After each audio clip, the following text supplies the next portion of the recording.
So, good evening friends. Hi, this is Puneet Sharma and let's continue with our sample paper discussion.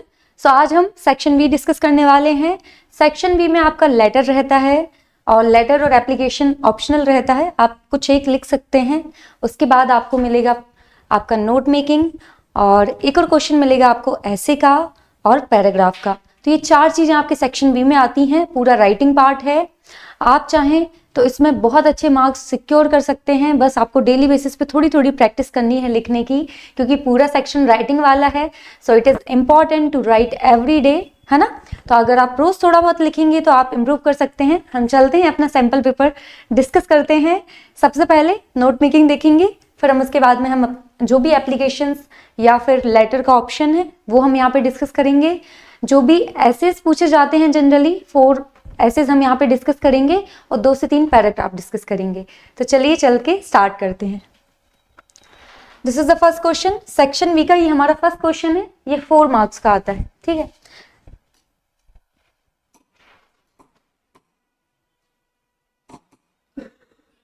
सो ये 4 marks में आपसे पूछे जाने वाला है. आपको इस पे नोट बनाने हैं. तो सबसे पहले इंपॉर्टेंट है कि आप एक बार इसको अच्छे से रीड कीजिए. बहुत ज़्यादा डिटेल में आपको नोट्स नहीं बनाने हैं, शॉर्ट नोट्स ही बनाने रहेंगे. बट आपको ये मेक श्योर करना है कि जितनी भी इंपॉर्टेंट इंफॉर्मेशन है वो आप अपने नोट्स में डाल पाएं. ठीक है.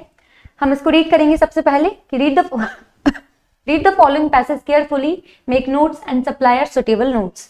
Fat comes in 2 types, omega-3 which is found in marine life and omega-6. ठीक है. तो किसकी बात चल रही है? सबसे पहले फैट की बात चल रही है. फैट की बात चल रही है. उसके 2 टाइप्स बताए गए हैं, क्योंकि हमें एक टाइटल भी देना रहेगा अपने नोट्स में. आपको ज्यादा बड़े बड़े फुल सेंटेंस नहीं बनाने हैं नोट्स में, शॉर्ट रहेंगे. बिल्कुल शॉर्ट नोट्स आपको देने हैं और 5 से 7 पॉइंट्स भी देंगे, दैट्स एनफ, क्योंकि शॉर्ट नोट्स ही बनाने रहेंगे. आपको डिटेल नोट्स नहीं देने हैं. तो जस्ट मेक श्योर कि आप एक सुटेबल टाइटल दें वहां पे और पैसेज को अच्छे से रीड करें, ताकि सारी जितनी भी डिटेल्स, इंपॉर्टेंट डिटेल्स हैं वो आप अपने नोट्स में दे पाएं. Next, fat comes in 2 types. ठीक है. तो हम यहाँ पे कंसीडर करेंगे कि सबसे पहले किसकी बात चल रही है? फैट की बात चल रही है, जिसको हिंदी में वसाबी बोला जाता है. Fat comes in 2 types, omega-3 which is found in marine life and omega-6 which is concentrated in vegetable oils. ठीक है. तो फैट के 2 टाइप्स बताए गए हैं. Fat comes in 2 types, omega-3 and omega-6.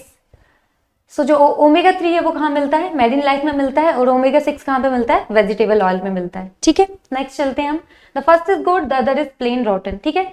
जो पहला वाला है वो क्या है? अच्छा है. और दूसरा कैसा है? थोड़ा सा रॉटन है, थोड़ा सा सड़ा हुआ है. ठीक है. So the other is plain rotten. Rotten word use किया गया. देखिए, the best source of omega-3 is preferably sea fish. ठीक है. तो सोर्स क्या है omega-3 का? सी फिश है. Next, but frying it in omega-6 rich vegetable oil kill all its goodness. तो अगर हम क्या करेंगे, जैसे जनरली बात की गई है कि कहाँ मिलता है हमें, जो omega-3 मिलता है वो हमें मिलता है फिश से मिलता है, सी फिश से मिलता है. ठीक है. लेकिन अगर हम उसी सी फिश को कहाँ फ्राई कर दें, omega-6 लाइक जो हमें वेजिटेबल ऑयल से मिलता है, तो मैं फिश को अगर वेजिटेबल ऑयल में क्या कर दूं, फ्राई कर दूं, तो जितनी भी गुडनेस है ना omega-3 की वो पूरी तरीके से खत्म हो जाएगी. So but frying it in omega-6 rich vegetable oil kill all its goodness. Aging brains have low levels of thiamine, which is concentrated in wheat. It's wheat gram है. It's gram. Okay. So wheat gram and bran, nuts, meat and cereals. ठीक है. So बात की गई यहाँ पे कि aging brains have low levels of thiamine. और thiamine किससे मिलता है? Which is concentrated in wheat gram, bran, nuts, meat and cereals. तो सोर्सेज बताए गए हमें कि किससे हमें थायमिन मिलेगा. ये सब थायमिन के सोर्सेज हम यहाँ पे दिए गए हैं, wheat, gram, bran, nuts, meat and cereals. ठीक है. तो बहुत एकदम डिटेल में नहीं जाना है.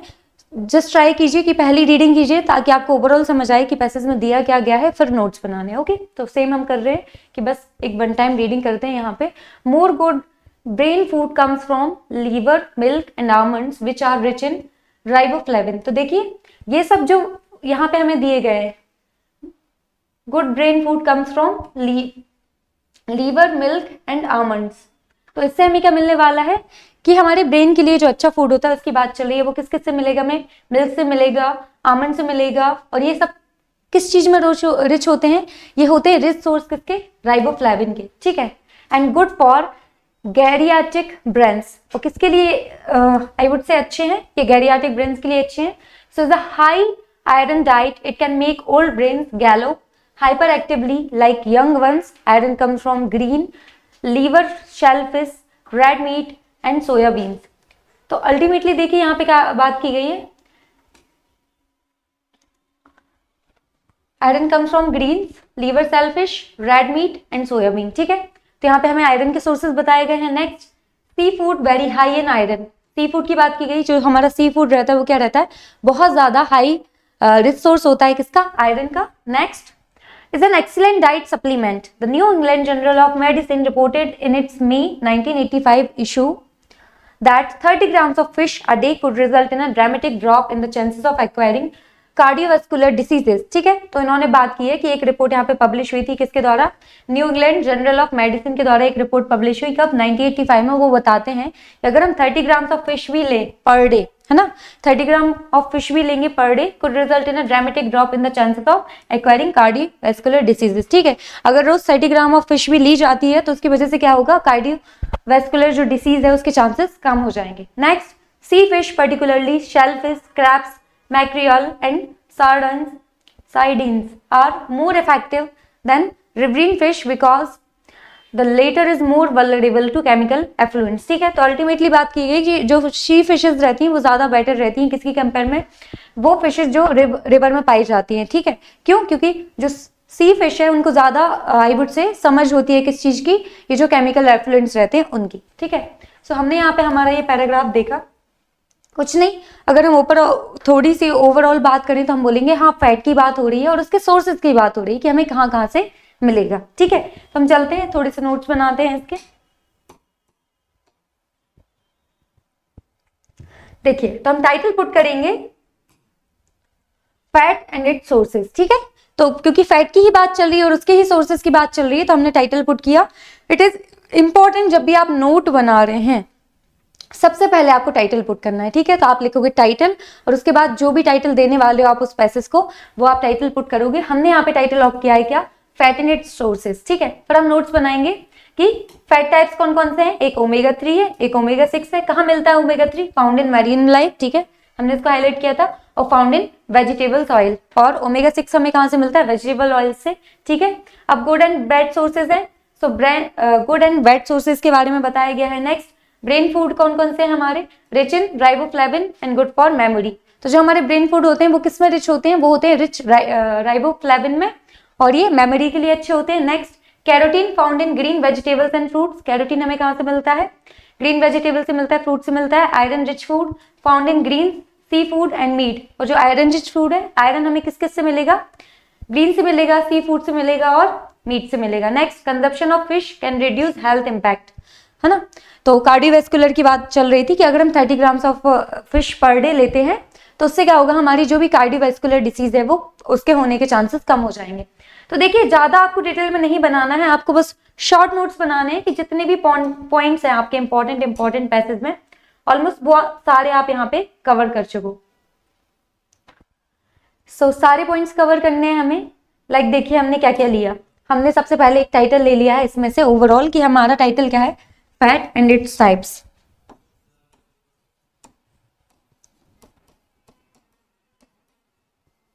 ठीक है।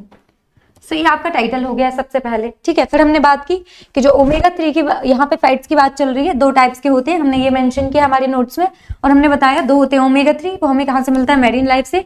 और ओमेगा 6 वो हमें कहाँ से मिलता है? वो हमें मिलता है वेजिटेबल ऑयल से, ठीक है। नेक्स्ट हमने बोला कि गुड एंड बैड सोर्सेज की बात की। देखिए हमने बात की गुड एंड बैड सोर्सेज की। फिर हमने बोला कि जो ब्रेन फूड है, ठीक है, ब्रेन फूड की अगर हमारी बात चल रही है तो देखिए यहाँ पे है हमारा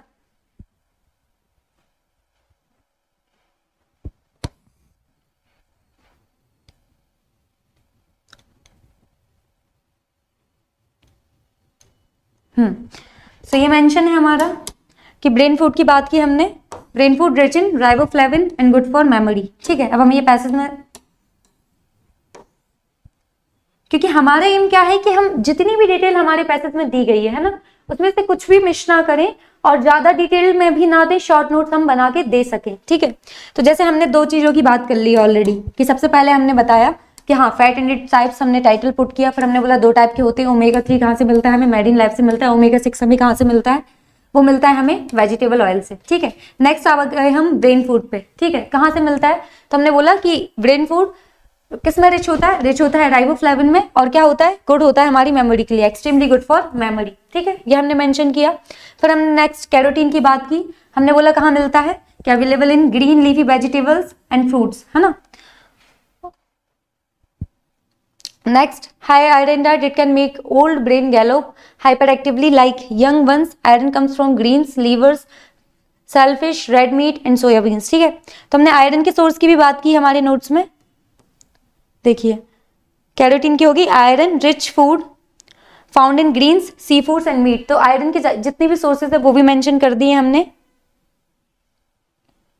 ये देखिए, ये आयरन कहाँ से मिलता है हमें, लीवर से मिलेगा, सेलफिश से, रेड मीट से मिलेगा, और seafood very high in iron is an excellent diet supplement. The New England Journal of Medicine reported in its May 1985 issue that 30 grams of fish day could result in dramatic drop in the chances of acquiring cardiovascular diseases. तो ये पूरा आपको mention करने की जरूरत नहीं है कि आप 30 ग्राम ऑफ फिश लोगे तभी जाके कार्डियोवैस्कुलर डिसीज होने के चांसेस कम है। हमने अल्टीमेटली यहाँ पे मेंशन किया है कि consumption of fish can reduce health impact, ठीक है। तो ऐसे ही शॉर्ट नोट बना के आने हैं, इट्स एनफ, इतने में आपको 4 मार्क्स आसानी से मिल जाएंगे।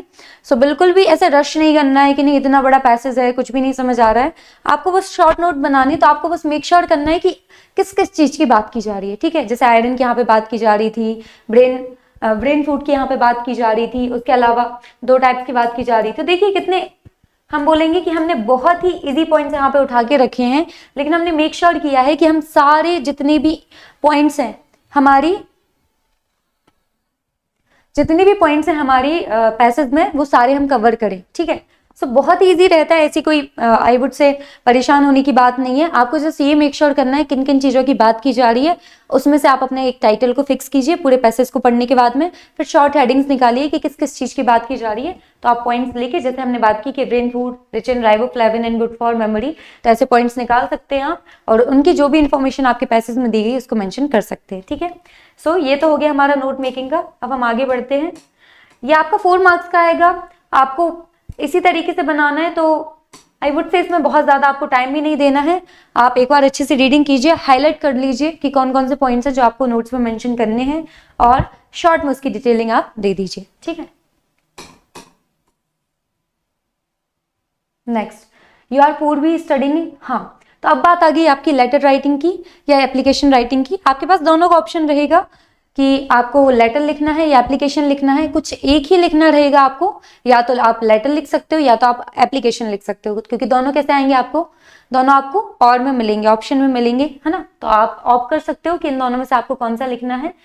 4 मार्क्स का आएगा, तो आपको बस ये मेक श्योर करना है कि जो भी एप्लीकेशन का पैटर्न होता है और जो भी लेटर का पैटर्न होता है उस पूरे पैटर्न को फॉलो करना ना भूलें, ठीक है। क्योंकि जब एप्लीकेशन की बात आती है, जब लेटर की बात आती है, तो सबसे ज्यादा जरूरी हो जाता है आपका पैटर्न, है ना। तो आपको पैटर्न का ध्यान रखना है कि जैसे एक पैटर्न हम एप्लीकेशन का लिखते हैं आप उसको फॉलो कीजिए, सेम जो भी लेटर का पैटर्न होगा आप उसको फॉलो कीजिए, क्योंकि अल्टीमेटली आपके मार्क्स कंटेंट पे तो मैटर करते ही हैं, but somehow it is important to follow that pattern, ठीक है। अगर आप पैटर्न सही से फॉलो नहीं करेंगे लेकिन आप कंटेंट बहुत अच्छा लिखेंगे तो भी आपको मार्क्स नहीं मिलने वाले। सो जस्ट मेक श्योर कि पैटर्न अच्छे से लिखना है और राइटिंग को नीट एंड क्लीन रखना है। अब हम चलते हैं, देखते हैं हमारा क्वेश्चन क्या है। क्वेश्चन नंबर 4, हाँ, वन मोर थिंग, 4 मार्क्स में आएगा आपका लेटर एप्लीकेशन। सो 4 मार्क्स के हिसाब से आपको लिखना है। So you are Purvi studying in government high school Wankhedi, write an application to your principal for full fee concession, ठीक है।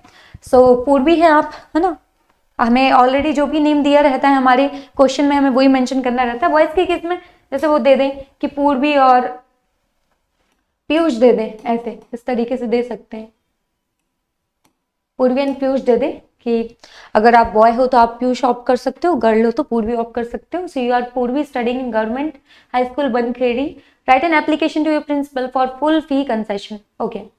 सो फुल फी कंसेशन के लिए आपको क्या लिखनी है, एप्लीकेशन लिखनी है। इनकेस अगर वो आपसे बोलते हैं कि हाफ फी कंसेशन, तो हम एक सैंपल यहाँ पे डिस्कस कर लेते हैं जो 50% आई गेस फी कंसेशन का है। आप वहाँ पे फुल फी कंसेशन मेंशन कर देना, क्योंकि अब ऐसा नहीं है कि एग्जैक्टली यही क्वेश्चन आने वाला है, बट हम ट्राई कर रहे हैं, और इनकेस अगर ये आया तो इससे अच्छा तो कुछ हो ही नहीं सकता, क्योंकि सैंपल पेपर डिस्कस कर रहे हैं। तो हम डिस्कस कर रहे हैं 50% फी कंसेशन का। अगर आप चाहें तो वहाँ पे आप फुल फी कंसेशन हम बोलेंगे लिख सकते हैं। ठीक है, ठीक है।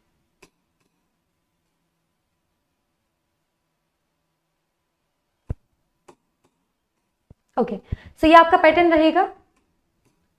यहाँ पे 2 मिसिंग है, 2 द आएगा, है ना। 2 के बाद में आपको कॉमा लगाना है और फिर स्टार्ट करनी है आपकी जो भी एप्लीकेशन है to the principal government high school Bankhedi. तो सबसे पहले आप 2 लिखेंगे, उसके बाद इस पैटर्न का ध्यान रखना है, the principal government high school. पहले आप प्रिंसिपल को डेजिग्नेट करेंगे, फिर अल्टीमेटली बात आएगी गवर्नमेंट हाई स्कूल। अपने स्कूल का नेम लिखिए और जो भी प्लेस है ये आपको ऑलरेडी आपके क्वेश्चन में प्रोवाइड की जाएगी, तो इसमें बिल्कुल टेंशन लेने की जरूरत नहीं है। जस्ट वहां से उठा के आपको लिख देना है कि government high school Bankhedi, Bankhedi की बात चल रही है। नेक्स्ट सब्जेक्ट है आपका N application for fees concession. ठीक है, सो फी कंसेशन के लिए है, आप यहाँ पे ये भी मेंशन कर सकते हैं N application for full fee concession, है ना। जैसे हमने यहाँ पे फी लिखा है तो आप फुल फी कंसेशन भी लिख सकते हैं, क्योंकि आपके क्वेश्चन में फुल फी कंसेशन की बात चल रही है। नेक्स्ट सब्जेक्ट लिखने के बाद में आएगा सर। ठीक है, हम डेजिग्नेट करेंगे सर को। Sir, most respectfully I want to draw your kind attention towards my fees. I am a poor student of your school, is studying in class 10th। यहाँ पे आपको क्लास लिखना है। ठीक है, class 10th। My father is a poor farmer and he can't afford to buy all books and even fees of your school, और hardly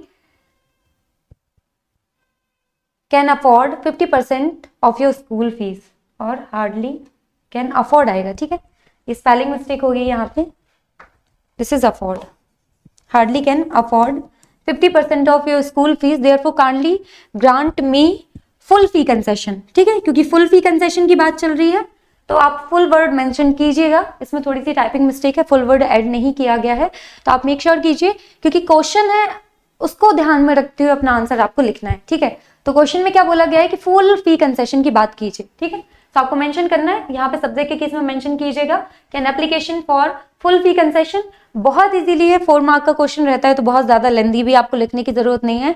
आपको ये मेक श्योर करना है कि जो पूछा गया है एग्जैक्टली उसका आंसर दिया जाए। ठीक है, ज्यादा कंटेंट बढ़ाना नहीं है, हमें कैसा लिखना है, इंपॉर्टेंट कंटेंट को कंसाइज वर्ड्स में यहाँ पे लिखना है।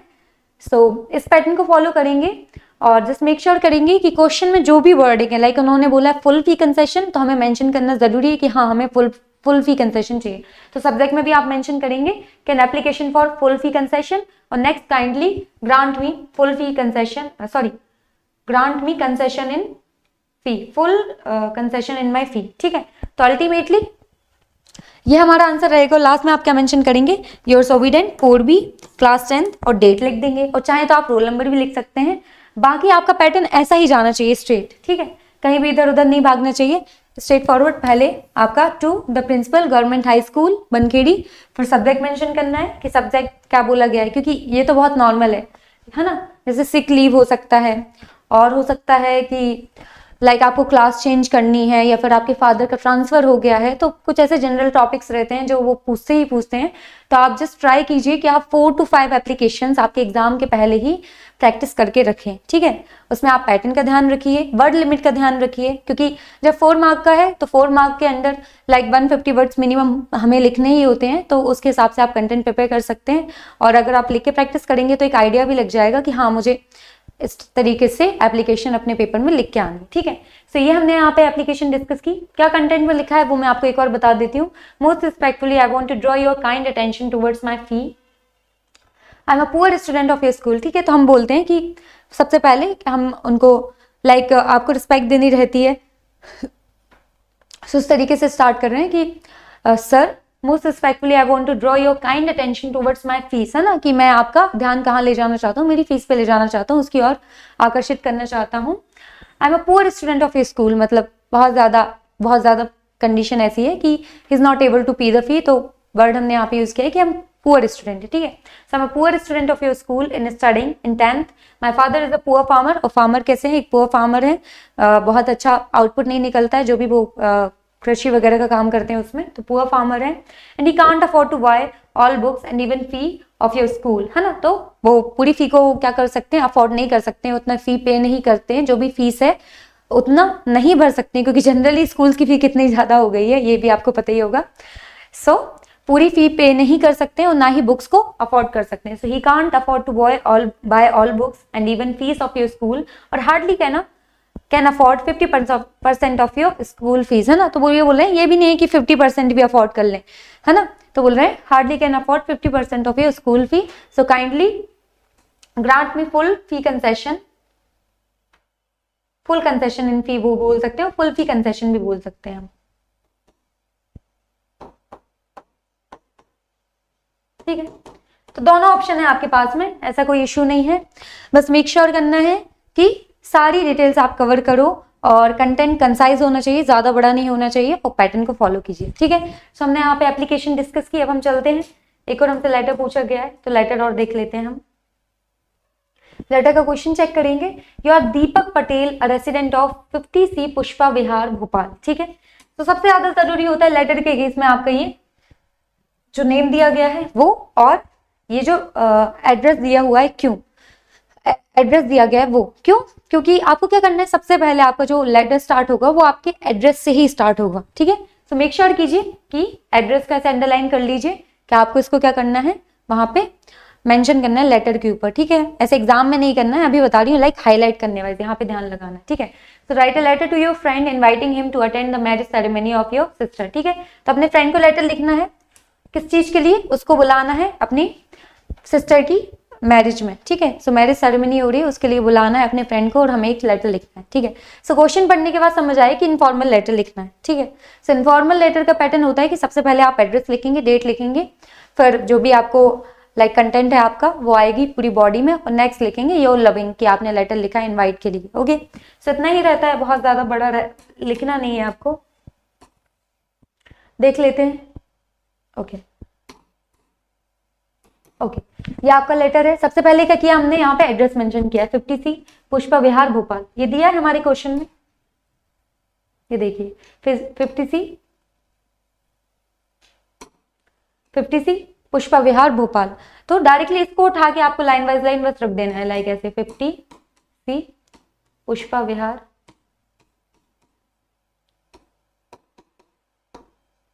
भोपाल, ठीक है।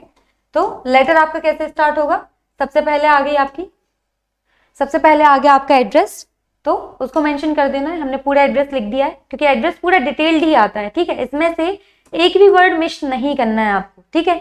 जितना भी एड्रेस आपके क्वेश्चन में दिया गया है पूरा का पूरा एड्रेस आपको लिखना होगा, है ना। इसमें से एक भी वर्ड कम नहीं करना है कि नहीं बस पुष्पा विहार लिख देता हूँ, भोपाल भूल जाता हूँ, नहीं, पूरा लिखना है।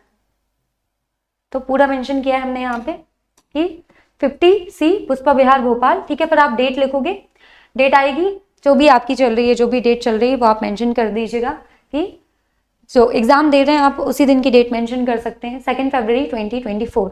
ये भी ध्यान रखना है, जो आपका डेट लिखने का पैटर्न होता है वो ऐसा नहीं होगा लाइक आप ऐसे लिख दें 2/04/2023 या 2020, जो भी 24 लिखना है, ठीक है। आप ऐसे नहीं लिख सकते हैं, this is not the right way, है ना। और इस तरीके से भी नहीं लिख सकते हैं, ठीक है। This is wrong, this is wrong. Letter के केस में दिस इज रॉन्ग, है ना। लेटर वाइज ये पैटर्न नहीं फॉलो किया जाता है और इस तरीके से भी नहीं लिख सकते, ठीक है। ये पैटर्न भी रॉन्ग है। जब इनफॉर्मल लेटर लिखने की बात चल रही है और आपको डेट मेंशन करनी है, तो डेट का पैटर्न रहेगा, आपको लिखेंगे जो भी, जैसे हम बोलेंगे 10 मार्च की बात चल रही है, ठीक है। 10 मार्च को हम लेटर लिख रहे हैं, तो हम लिखेंगे 10 मार्च। देन जो भी आपका ईयर है 2023 और 2024 वॉट एवर, ठीक है। तो ये पैटर्न आपको फॉलो करना रहेगा। जो भी आपका मंथ है उसको आप पूरी उसकी स्पेलिंग के साथ लिखिए और पहले डेट मेंशन कीजिए और फिर यहाँ पे ईयर लिखिए, ठीक है।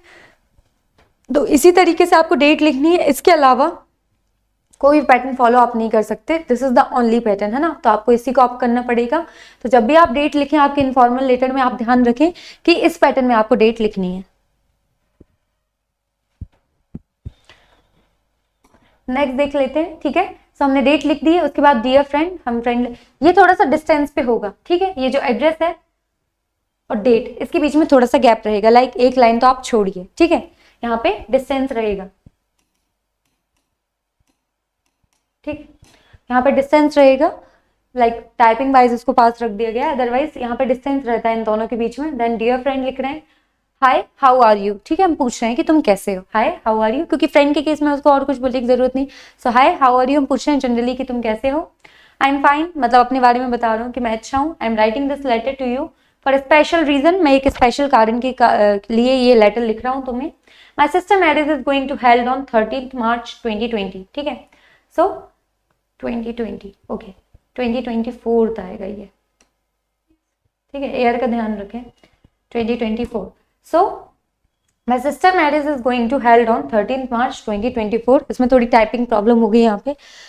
सो my sister marriage is going to held on 13 March 2024, you are invited to the marriage, ठीक है। तो मेन पर्पज ये है कि हमें इन्वाइट करना है। So you are invited to the marriage, we will enjoy a lot in the marriage, we will also dance on the DJ, we will also play some games there, we will also click many pictures in my camera that my father got for me, ठीक है। तो कैमरे में बहुत सारी photo खींचने वाले हैं, डांस करने वाले हैं, बहुत एंजॉय करेंगे। I really hope that you will attend my sister's marriage, please pay my regards to uncle and aunt, ठीक है। तो अंकल आंटी को मेरा नमस्ते बोलना, और तुम्हारा दोस्त, क्यों, my योर लवली फ्रेंड दीपक, अपना नेम मेंशन कर देना है, ठीक है।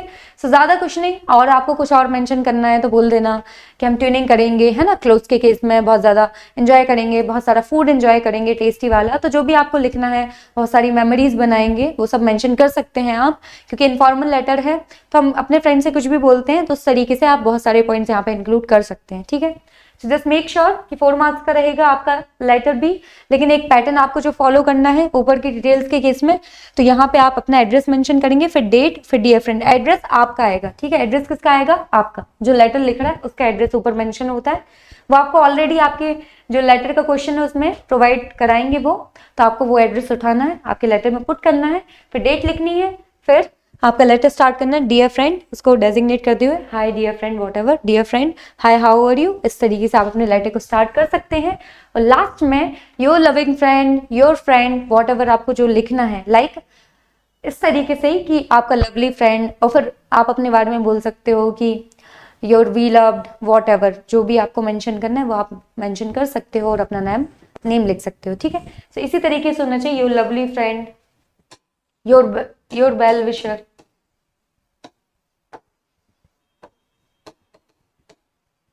तो ये हमारे पास ऑप्शन रहते हैं, क्योंकि इनफॉर्मल है जनरली, तो इनफॉर्मल के केस में बहुत ज्यादा रूल्स फॉलो नहीं होते, बस आपको पैटर्न का ध्यान रखना है। लाइक बॉडी के कंटेंट वाइज आप कुछ भी बात कर सकते हैं अपने फ्रेंड से कि हम ट्यूनिंग करेंगे और हम ऐसे कपड़े पहनने वाले हैं, तो जो भी आप करते हो जनरली मैरिजेस वगैरह में, तो वो अपने फ्रेंड को आप वहां पे लिख सकते हो, ठीक है। तो ये अल्टीमेटली हमारा लेटर हो गया है, कुछ भी टफ बात नहीं है, बात ये है कि आपको फॉलो करना है पैटर्न को, है ना। सो लेटर और एप्लीकेशन के केस में बस पैटर्न को फॉलो कीजिए, आप इजीली 4 मार्क्स सिक्योर कर सकते हो, ओके। और ज्यादा टाइम भी नहीं देना है, लाइक विद इन 5 मिनट्स आप लेटर या एप्लीकेशन आपकी लिख सकते हैं, क्योंकि आपको कोई एक ही लिखना है, 2 ऑप्शन रहेंगे आपके पास में कि एप्लीकेशन या letter, it's up to you. अगर आपको लेटर ज्यादा इजी पड़ता है तो आप लेटर लिखिए, और अगर आपको एप्लीकेशन ज्यादा इजी पड़ती है तो आप एप्लीकेशन लिखिए, ठीक है। अब नेक्स्ट बात आ जाती है किसकी, ऐसे की, ऐसे आपका 5 मार्क का होगा, ठीक है। एक और टॉपिक पढ़िए फिर हम डिस्कस करते हैं।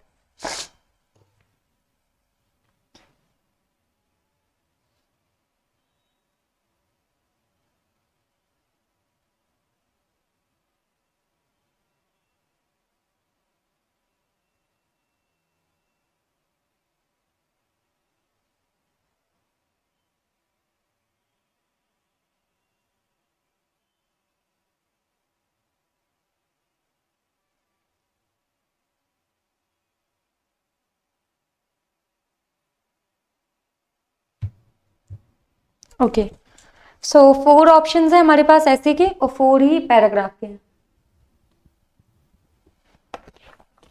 ओनली 3 है। ओके, तो इनमें से में कोई एक लिखना है, 5 मार्क्स का रहेगा, 150 वर्ड लिमिट मिनिमम आपको लिखनी है। यहाँ पे जो हम कंटेंट शेयर करेंगे वो 150 वर्ड से ज़्यादा का रहेगा। और आप भी मेक श्योर कीजिए कि ऐसा नहीं याद करना है कि 150 का आएगा तो 150 वर्ड का ही याद करके जाएं, ठीक है। कंटेंट 200-250 समथिंग का आप याद कर सकते हैं, क्योंकि जनरली जब हम लिखते हैं तो हम कुछ ना कुछ डिटेल मिस कर ही देते हैं। सो अच्छे से थोड़ा लेंथी ही पढ़ना है, like more than the word limit. ऐसा नहीं कि 150 वर्ड में ही लिख के आना है तो 150 वर्ड का ही पढ़ेंगे। कंटेंट थोड़ा ज़्यादा ही पढ़िए। पैराग्राफ और ऐसे अगर हमें ऑप्शनल में आने वाले हैं, ठीक है, कि या तो हमें पैराग्राफ लिखना है या ऐसे लिखना है, तो दोनों ही अच्छी चॉइस है, क्योंकि दोनों में ही आपको क्या करनी है, एक्सप्लेन करना है किसी एक टॉपिक को बहुत अच्छे से, ठीक है। और जो भी डिटेल्स आपको आती हैं वो वहाँ पे मेंशन कीजिए। कुछ टॉपिक्स हैं जो हम यहाँ पे अभी क्लास में डिस्कस करने वाले हैं, तो इनमें से कोई एक आ सकता है, श्योरली आ सकता है, क्योंकि ये टॉपिक्स ही हैं जो जनरली पूछे जाते हैं आपके एग्जाम में। तो इन टॉपिक्स को आप अच्छे से प्रिपेयर करके रखिए कि जब भी एग्जाम में वो आपसे पूछें तो आप अच्छे से लिख पाएं। सो पैसेज और ऐसे पैटर्न ऑलमोस्ट सेम ही रहता है, लेकिन ऐसे के केस में क्या रहता है कि हम हेडिंग्स पुट करते हैं, ऐसे के केस में हम हेडिंग्स पुट करते हैं। और पैराग्राफ के केस में बिना हेडिंग पुट किए, लाइक ओवरऑल एक टाइटल आपको ऊपर लिखना है और पूरा एक पैराग्राफ लिखना है। लेकिन ऐसे के केस में क्या रहता है कि हमें सारे पॉइंट्स कवर करने रहते हैं। स्टार्टिंग में प्रीफेस देना रहता है और लास्ट में हमें क्या देना रहता है, उसका कंक्लूजन देना रहता है। तो ऐसे 4-5 पॉइंट्स हमें ऐसे में फॉलो करने रहते हैं, ठीक है। सो 5 मार्क्स का आएगा। हम देख लेते हैं एक एक ऐसे को। एक और बात ध्यान रखनी है कि ऐसे में आपका मोटिव ज्यादा कंटेंट लिखने का नहीं, एक्यूरेट लिखने का होना चाहिए, है ना, कि हम कम से कम ग्रामेटिकल मिस्टेक करें। क्योंकि अगर आप ज्यादा कंटेंट लिखते हैं और उसमें ग्रामेटिकल एरर बहुत सारे हैं तो आपके मार्क्स डिडक्शन के चांसेस बढ़ जाते हैं, ठीक है। सो मार्क्स डिडक्ट नहीं कराने हैं। कंटेंट आप कंसाइज लिखिए, ज्यादा बड़ा मत लिखिए, लेकिन आप ये मेक श्योर कीजिए कि एक्यूरेट होना चाहिए, कम ग्रामेटिकल मिस्टेक हो, ठीक है। सो 4 ऑप्शन है हमारे पास में ऐसे wise: an Indian festival, trees are green gold, modern technology, my hobby. And paragraph wise आपके पास ऑप्शंस हैं: importance of English, advantages and disadvantages of mobile phones, importance of games and sports, ठीक है। तो हम चलते हैं, पहले ऐसे से स्टार्ट करते हैं। आपके पास ऑप्शन रहेगा कि आपको पैराग्राफ लिखना है या ऐसे लिखना है, आपके ऊपर है, कोई एक आप ऑप्ट कर सकते हैं। यहाँ पे हम सैम्पल पेपर डिस्कस कर रहे हैं तो सारे टॉपिक्स डिस्कस करेंगे हम, ताकि इनमें से अगर इनकेस कोई भी आपके एग्जाम में आता है तो आप उसको डिटेल्ड वहां पे लिख पाए, है ना, अपना डिटेल्ड आंसर वहां पे दे पाए।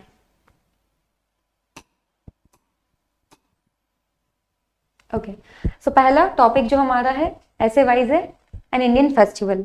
सो फेस्टिवल वाइज तो आई वुड से आपके पास बहुत ज़्यादा कंटेंट होगा लिखने के लिए, क्योंकि इतने सारे फेस्टिवल्स हम लोग सेलिब्रेट कर सकते हैं। लाइक आपका होली हो गया, दिवाली हो गया, और आई वुड से क्रिसमस हो गया, रक्षाबंधन हो गया, है ना, और इतनी सारी ईद वगैरह सेलिब्रेट की जाती हैं। So it's up to you कि आपको कौन सा जो फेस्टिवल है वो आपको मेंशन करना है, कौन सा आपका फेवरेट है, किसके बारे में आप ज़्यादा लिख सकते हैं, ठीक है।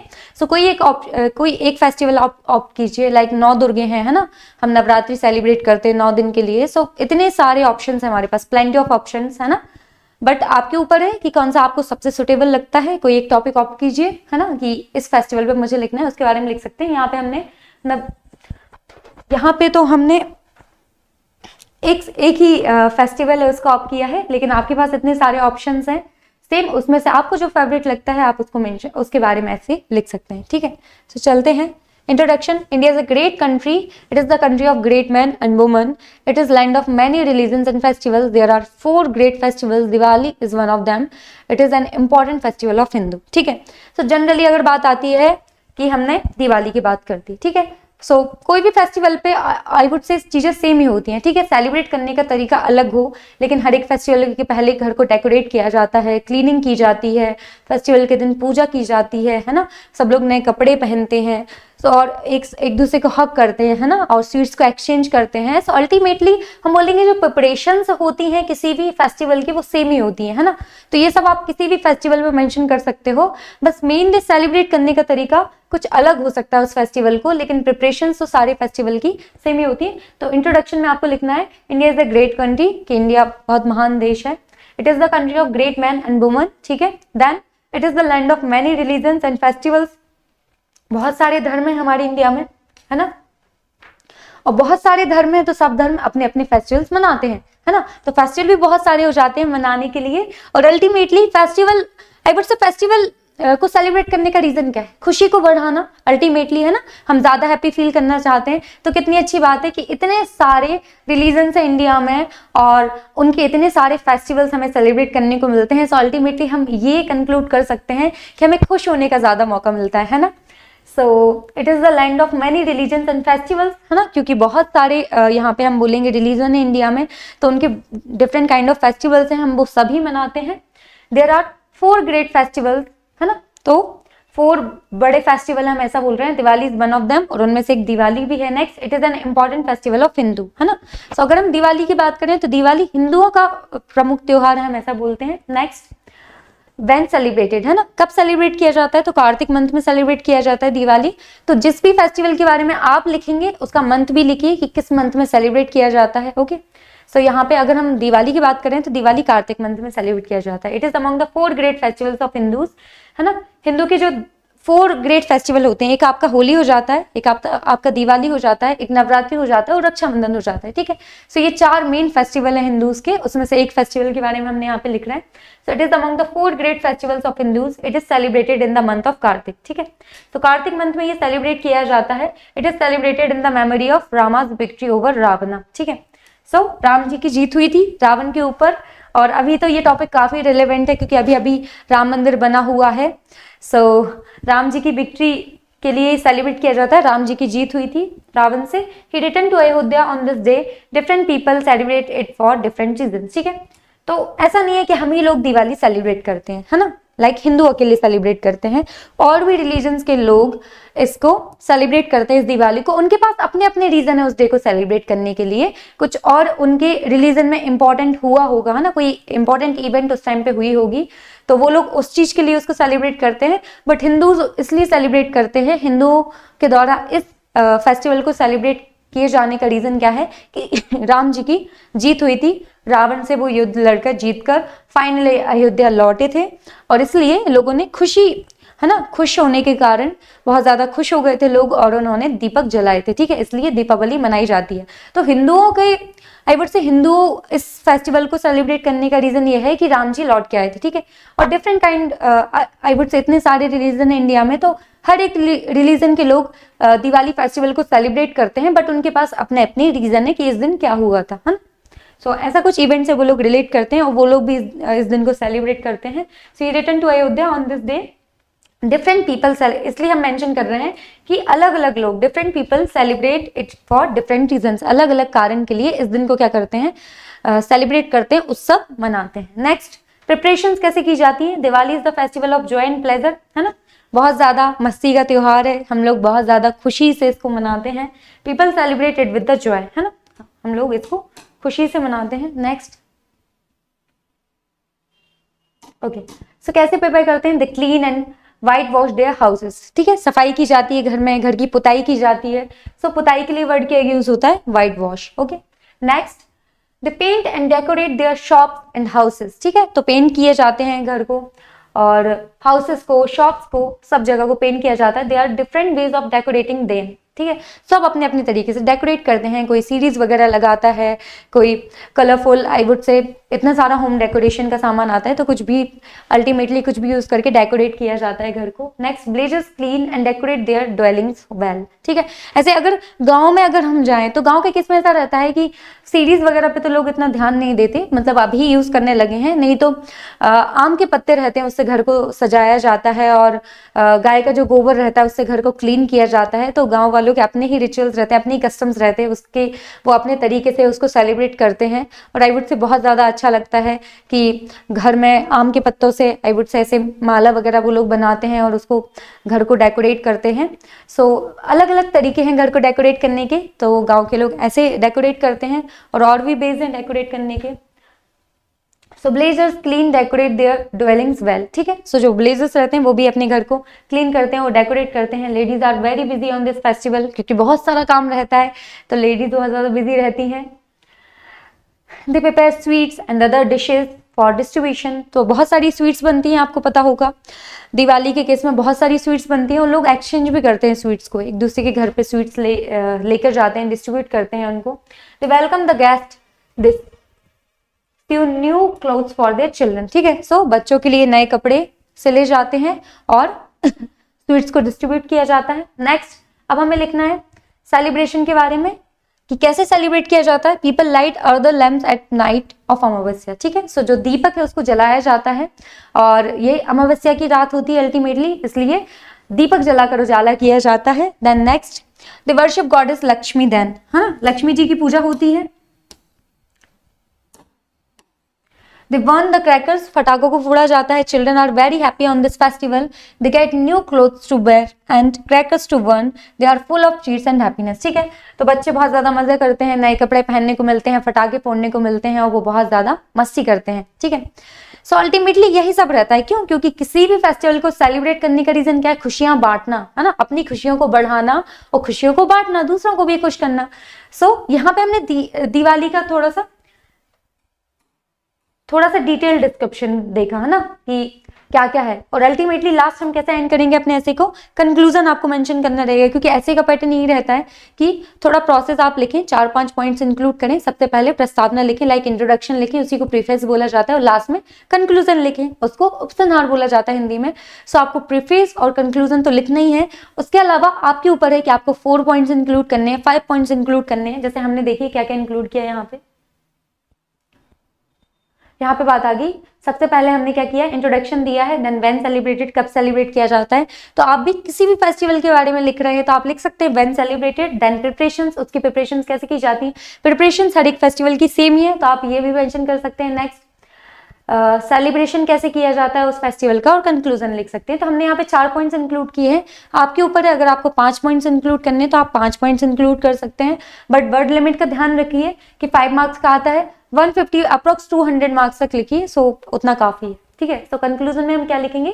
Diwali is a festival of light, some people gamble this night, gambling is a bad practice, it is social evil, it must be disrooted. I like the festival most. It is my favorite religious festival. I celebrate it with great joy. ठीक है। So इसी दिन देखा जाता है कि दिवाली के दिन कुछ लोग ये गैम्बलिंग वगैरह करते हैं, लाइक ये पैसे वगैरह की मदद से कुछ गेम खेलते हैं, ऐसा रहता है, ठीक है। सो अल्टीमेटली उसको सही कंसिडर नहीं किया जाता है, क्योंकि गेम, अगर हम गेम खेलते हैं उसका रीजन क्या होता है? गेम खेलने का रीजन रहता है कि हम खुद को खुश करने के लिए वो गेम खेल रहे हैं, ठीक है। तो फिर पैसे क्यों इंक्लूड करें? क्योंकि पैसा इंक्लूड होगा तो फिर फाइट्स वगैरह ये सब होती हैं। तो इस दिन बहुत सारे लोग गैम्बलिंग भी करते हैं, तो गैम्बलिंग नहीं करना चाहिए और इसको हम बोलेंगे पूरी तरीके से खत्म करना चाहिए, जड़ से खत्म करना चाहिए। बाकी हमने मेंशन किया कि I like the festival most, it is my favourite religious festival, I celebrate it with great Joy, ठीक है, कि मैं बहुत अच्छे से इस फेस्टिवल को एंजॉय करता हूँ। और इस तरीके से आप अपने किसी भी ऐसे को कंक्लूड कर सकते हैं, ठीक है। सो बहुत ईजी है, कुछ भी नहीं, थोड़ा सा इंट्रोडक्शन दीजिए। जैसा इंट्रोडक्शन मैंने यहाँ पे दिया है वैसे ही आप किसी भी फेस्टिवल के बारे में ऐसे लिख रहे हैं वैसे ही इंट्रोडक्शन दे सकते हैं, क्योंकि अल्टीमेटली देखिए कितनी ईजी यहाँ पे हम बोलेंगे इंट्रोडक्शन दिया गया है, India is a great country, ठीक है।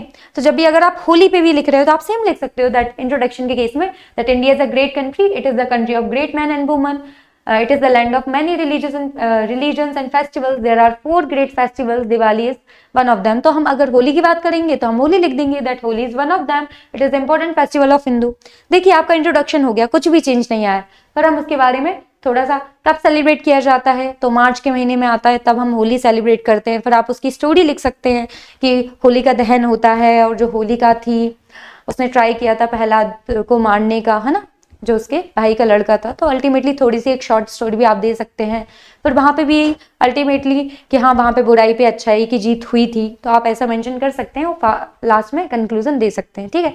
तो कोई भी आपसे फेस्टिवल के बारे में, किसी एक फेस्टिवल के बारे में अगर ऐसे पूछा जाएगा तो आप या तो दिवाली का लिख सकते हैं या फिर जिस भी फेस्टिवल के बारे में आपको लिखना है उसके बारे में लिखें, बट ट्राई करें कुछ पॉइंट्स को लाइक इंट्रोडक्शन लिखें और कंक्लूजन लिखें और 3 से 4 पॉइंट्स इंक्लूड करें, ठीक है। तो इतनी सी बात आपको ध्यान में रखनी है और वर्ड लिमिट की बात ध्यान में रखनी है, क्योंकि अगर ज्यादा टाइम आप अपने ऐसे पे देंगे तो टाइम कम पड़ सकता है, इसलिए मेक श्योर करना है कि वर्ड लिमिट का भी ध्यान रखना है और टाइम का भी ध्यान रखना है, ठीक है। नेक्स्ट ऐसे को डिस्कस करते हैं हम, थोड़ा सा रीड कीजिए, हम इसको डिस्कस करते हैं।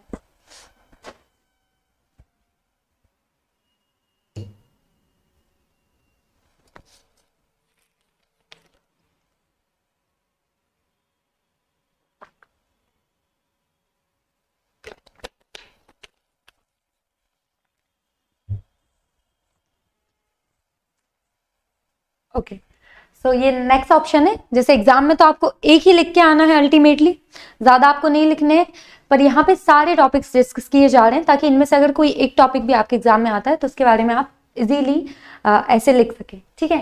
सो ट्रीज आर ग्रीन गोल्ड, ये हमारा नेक्स्ट टॉपिक है ट्रीज आर ग्रीन गोल्ड। तो सबसे पहले आप हेडिंग पुट कीजिए कि आप इस पे ऐसे लिख रहे हैं। नेक्स्ट वही जैसे प्रीफेस लिखा जाता है किसी भी ऐसे को लिखने से पहले, तो हम प्रीफेस लिखेंगे, उसमें लिखेंगे trees are also called green gold, है ना। पहली बात हमने बोल दिया कि ट्रीज को क्या बोला जाता है, ग्रीन गोल्ड बोला जाता है ना, हरा सोना, क्योंकि इतना इंपॉर्टेंट है, इतना जरूरी चीज है तो अल्टीमेटली बोला ही जाएगा ग्रीन गोल्ड।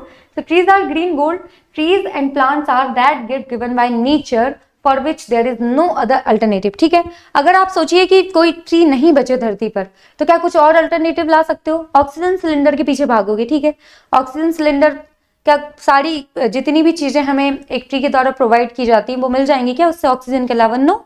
तो कोई भी अल्टरनेटिव नहीं है ट्री के अलावा, तो वो हमने यहाँ पे मेंशन किया कि trees and plants are that gift given by nature for which there is no alternative. Next, because of this we and the earth exist, और उसकी वजह से हम अस्तित्व में हैं अभी तक, और अर्थ भी है।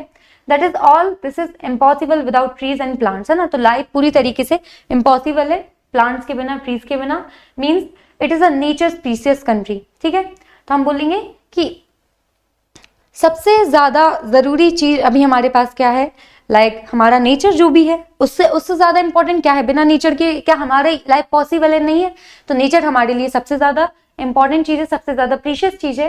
But trees are more, there will be clean and pure climate, है ना। जहाँ पे ट्री ज्यादा होते हैं वहां पे कैसा क्लाइमेट क्या होता है, क्लीन होता है, वो प्योर होता है, लाइक बहुत ज्यादा कंटेमिनेटेड पॉल्यूटेंट्स वगैरह प्रेजेंट नहीं रहते जो पॉल्यूट कर दे हमारे एयर को और नेचर को, थोड़ा मतलब नेचर का बैलेंस बिगाड़ दें। सो अल्टीमेटली ज्यादा पेड़ मतलब ज्यादा अच्छा क्लाइमेट और ज्यादा प्योर हवा, ठीक है। Next, in our country trees are worshipped like deities, they are given the same respect as we give to human beings। और इंडिया के केस में होता है हर एक चीज को पूजा जाता है। सबसे अच्छी बात यह है कि हमारे पास जो भी है उसके लिए हम ग्रेटफुल फील करते हैं और उसको धन्यवाद देते हैं कि वो चीज है जिसकी वजह से हमारी लाइफ बहुत अच्छी चल रही है। सो ये बहुत अच्छी बात है इंडिया की, that in our country trees are worshipped like deities, they are given the same respect as we give to human beings, है ना। तो जितनी रिस्पेक्ट हम ह्यूमन बींग्स को देते हैं उतनी ही रिस्पेक्ट हम अपने ट्रीज को देते हैं। Next, the importance of trees is very important in our life, if there are no trees then we can not even imagine our life, ठीक है। सो क्या है, ट्रीज बहुत ज्यादा इंपॉर्टेंट है हमारे लिए। The importance of trees is very important in our life, बहुत ज्यादा महत्व है ट्रीज का हमारी लाइफ में।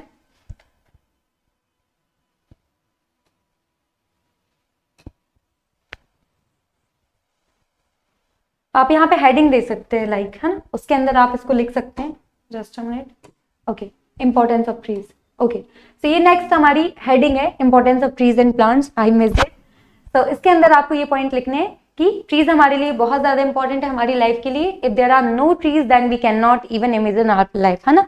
क्या आप सोच सकते हैं बिना ट्रीज के लाइफ इमेजिन कर सकते हैं? नो। आप देखिए जितनी भी डेजर्ट एरियाज हैं वहां पे लाइफ कितनी ज्यादा टफ होती है, एंड वी हैप्पी कि हमारे आसपास इतने ज्यादा ट्रीज हैं और डेजर्ट नहीं है।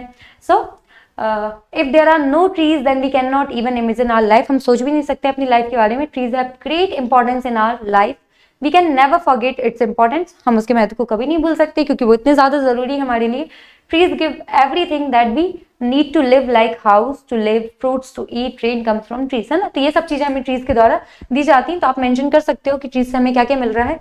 हाउस मिल रहा है, लाइक लकड़ी मिल रही है जिससे हम अपना घर बना पा रहे हैं, देन फ्रूट्स मिल रहे हैं, देन जो बारिश आ रही है वो भी ट्रीज के कारण आ रही है। Next, it is important for us to save trees for our future and for the coming generation, है ना। सबसे ज्यादा जरूरी है कि आप रह तो रहे हो, ठीक है, हर एक चीज को एंजॉय कर रहे हो अर्थ पे जो भी अवेलेबल है, बट क्या आप अपनी आगे आने वाली जनरेशन के बारे में कुछ सोच रहे हो, उनके लिए कुछ बचा के रख रहे हो?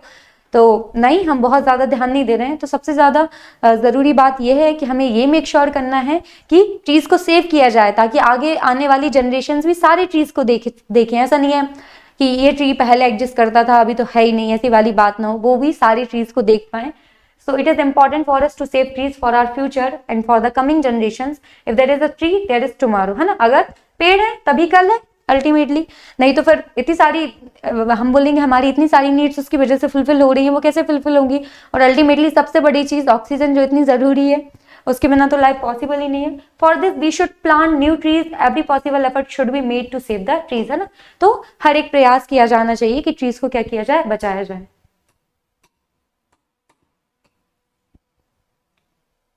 Next, what are the disadvantage caused by the lack of trees, है ना। तो ये हेडिंग डालेंगे हम कि effect of lack of trees. Next heading ले ली हमने, effect of lack of trees. आपको इतना डिटेल्ड में ऐसे नहीं लिखना है, यहाँ पे ज्यादा पॉइंट डिस्कस किए जा रहे हैं। जो भी इंपॉर्टेंट पॉइंट आपको लगे वो आप राइट डाउन कीजिए, वो आप अपने ऐसे में मेंशन करना, ठीक है।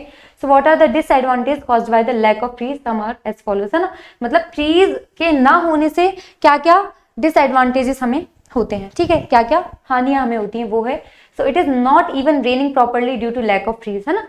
अगर ट्रीज कम होते हैं तो अच्छे से बारिश भी नहीं होती। क्यों? क्योंकि ट्रीज रेन को अट्रैक्ट करने का काम करते हैं, ठीक है। ज्यादा अगर कहीं पर अगर ज्यादा पेड़ होंगे ना तो आप देखना वहां पे बारिश ज्यादा होती है। लाइक आप नॉर्थ ईस्ट, जो आप अपनी नॉर्थ ईस्टर्न स्टेट्स हैं वहां देख लीजिए कि जो भी हमारी नॉर्थ ईस्टर्न स्टेट्स हैं वहां पे क्या केस है कि वहां पे बहुत ज्यादा बारिश होती है। उसका क्या रीजन है? वहां पे बहुत ज्यादा पेड़ हैं, ठीक है। सो मतलब मोर number of trees and more rain, ठीक है। सो अल्टीमेटली बहुत ज्यादा पेड़ होने चाहिए जिससे अच्छी बारिश होगी। So it is not even raining properly due to lack of trees. It is raining more in many places and it is dry in many places. ठीक है, तो पहले ऐसा नहीं होता था कि बहुत ज्यादा हम बोलेंगे कि बैलेंस नहीं होता था नेचर में। लाइक कभी भी बारिश हो गई, कभी भी ठंडी हो गई, लेकिन अभी ऐसा होता है कि कभी भी बारिश हो जाती है, कभी बहुत टाइम तक सूखा पड़ जाता है। तो उसका रीजन यही है कि कम ट्रीज बचे हुए हैं, ज्यादा ट्रीज है नहीं, इंसान काटता जा रहा है ट्रीज को। तो वो एक रीजन हो गया जो हमने मेंशन कर दिया। Next, due to lack of trees the desert is also increasing rapidly, है ना। तो कम पेड़ होने के कारण डेजर्ट एरिया बढ़ता जा रहा है। Next, due to lack of trees many animals species are becoming extinct and some are on the verge of extinction, ठीक है। तो बहुत सारे एनिमल्स क्या होते जा रहे हैं? लुप्त होते जा रहे हैं, ठीक है। तो बहुत सारे एनिमल्स लुप्त होते जा रहे हैं, मतलब बहुत सारे एनिमल्स ऐसे हैं जो हमारे आगे वाली जनरेशन देख ही नहीं पाएगी क्योंकि वो पूरी तरीके से खत्म हो चुके होंगे। इसलिए टाइगर कंजर्वेशन, कितने सारे हम बोलेंगे पॉलिसीज लाई जाती हैं गवर्नमेंट के द्वारा ताकि बहुत सारे एनिमल्स को फ्यूचर के लिए भी बचा के रखा जा सके। तो due to lack of trees many animal species are becoming extinct, लुप्त होती जा रही है, and some are on the verge of extinction, बिल्कुल हम बोलेंगे उसकी किनार पर है ना, एक्सटिंक्ट होने की किनार पर है। तो एक पॉइंट हमने ये मेंशन कर दिया है। नेक्स्ट कंक्लूजन हम देंगे, we all should understand the importance of trees and make efforts to save trees, है ना। हमें समझना चाहिए ट्रीज के महत्व को, हमें समझना चाहिए। We should understand the importance of trees and make efforts to save trees, और हमें अपनी साइड से प्रयास भी करना चाहिए ट्रीज को बचाने का। If the cutting of trees continues like this, then the destruction of the earth is certain in a very short time, ठीक है। अगर इसी तरीके से हम बोलेंगे हम पेड़ को काटते गए, है ना, तो क्या होगा? बहुत जल्दी से हम बोलेंगे कि अर्थ पूरी तरीके से हम बोलेंगे क्या हो जाएगा? खत्म हो जाएगी, है ना, क्योंकि बिना नेचर की क्या लाइफ पॉसिबल अर्थ पे नहीं है। तो वो हमने यहाँ पे बताया है कि destruction of the earth is certain in a very short time if the cutting of the trees continues, अगर इसी तरीके से चलता रहा कि हम पेड़ों को काटते रहे, then the destruction of the earth is certain in very short time, तो धरती का विनाश हो जाएगा पूरी तरीके से। Next, that's why we should understand the importance of trees and take their need seriously, ठीक है। तो हमें क्या करना चाहिए? हमें समझना चाहिए कि पेड़ों के महत्व को समझना चाहिए और इस चीज को बहुत ज्यादा सीरियसली लेना चाहिए कि हमें पेड़ों को बचाना है, ठीक है। ये हमारा सेकंड ऐसे हो गया, 4 ऐसेज हैं, this is the second one. Next देखते हैं हम। नेक्स्ट, मॉडर्न टेक्नोलॉजी, ठीक है। सो मॉडर्न टेक्नोलॉजी हम बोलेंगे कि ये भी मोस्ट एक्सपेक्टेड ऐसे है, जनरली आपसे पूछा ही जाएगा, तो प्रिपेयर करके रखना है ऐसे। देखते हैं क्या क्या लिखना है। Modern technology refers to the application of advance scientific knowledge and innovations to create tools, devices, systems and processes that simplify task, improve efficiency and enhance human life, ठीक है। अल्टीमेटली एक बात आपके माइंड में रहनी जरूरी है कि टेक्नोलॉजी का क्या यूज है ना, हमारी लाइफ को ज्यादा ईजी बनाना, है ना। तो अल्टीमेटली टेक्नोलॉजी का अल्टीमेट रोल क्या है हमारी लाइफ में कि हमारी लाइफ को ज्यादा इजी बनाना, कुछ ऐसी डिवाइसेस बना के, कुछ ऐसे सिस्टम क्रिएट करके जिससे हमें ऐसा लगे कि वो हमें हेल्प कर रही है, ठीक है। So modern technology refers to the application of advance scientific knowledge and innovation to create tools, है ना। किसके लिए? Application of advance scientific knowledge, है ना। क्या करना है? हमें अप्लाई करना है जो भी साइंटिफिक नॉलेज है उसको। Then and innovations to create tools, devices, systems and processes that simplify task, जो हमारे टास्क को क्या कर दें? सिंप्लीफाई कर दें। ऐसी डिवाइसेस बने, ऐसा सिस्टम बनाया जाए, ऐसे टूल्स बनाए जाएं, advance scientific advance scientific knowledge से ऐसी डिवाइसेस, ऐसे टूल्स और ऐसा सिस्टम बनाया जाए ताकि क्या हो कि हमारे जितने भी टास्क हैं उसको हम सिंप्लीफाई कर सकें, ये सब चीजें एफिशिएंसी को इम्प्रूव करें और एनहांस करें ह्यूमन लाइफ को। ठीक है, तो इंट्रोडक्शन देना है आपको, इसको तो आप याद कर लेना। ऐसे कुछ भी नहीं है कि आपको क्या करना है, एप्लीकेशन ऑफ साइंटिफिक नॉलेज है। ठीक है, किस लिए है, अल्टीमेटली क्रिएट करने के लिए टूल्स को, डिवाइसेस को, सिस्टम्स को और प्रोसेसेस को, जो क्या करेगी, हमारे टास्क को सिंप्लीफाई करेंगी, एफिशिएंसी को इंप्रूव करेंगी और एनहांस करेंगी ह्यूमन लाइफ को।